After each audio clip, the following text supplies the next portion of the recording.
Firefighters remain on the scene at this hour of a 4-alarm blaze that broke out at an East Providence business today. It's the story we first broke for you live at 5. Let's get right to Eyewitness News reporter Susan Campbell. She's been live on the scene at Inferno Wood Pellets all night. She joins us with what investigators had to say. Susan and Mike, this is a very large building, actually a little bit bigger than 300,000 square feet. Now, fire crews were able to contain the damage to a small portion of the building, but they're dealing with hot spots late into the evening. Now we know they're going to remain on the scene throughout the night to make sure there aren't any flare-ups. Eyewitness News was first on the scene as thick black smoke poured from Inferno Wood Pellets. Eyewitnesses heard an explosion here around 2:30 Tuesday afternoon. It was a loud bang. Fire officials confirmed there was a dust explosion inside the building.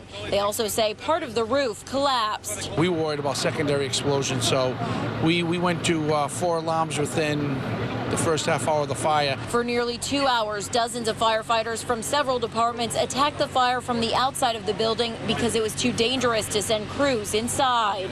The danger level on the building is very high because of explosion hazards, so they did an outstanding job. When people say the firefighters put their lives on the line, they actually did today. There were no other explosions and no firefighters were injured battling the blaze, but a man in the plant was hurt during the explosion. He was rushed to the hospital. A 54-year-old gentleman that I believe worked here that got thrown approximately 20 feet due to the explosion, and he sustained first and second degree burns on parts of his body. People who live nearby tell us firefighters are called to Inferno Wood Pellets on a regular basis. They're here almost every single day.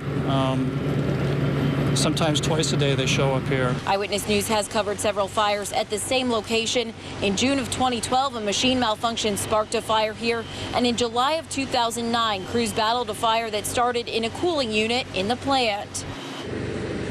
About an hour ago, I spoke with a representative from the company. He tells me the worker who was injured in this explosion and fire has been released from the hospital and is doing okay. Meanwhile, investigators will be here first thing tomorrow morning trying to figure out what caused this fire.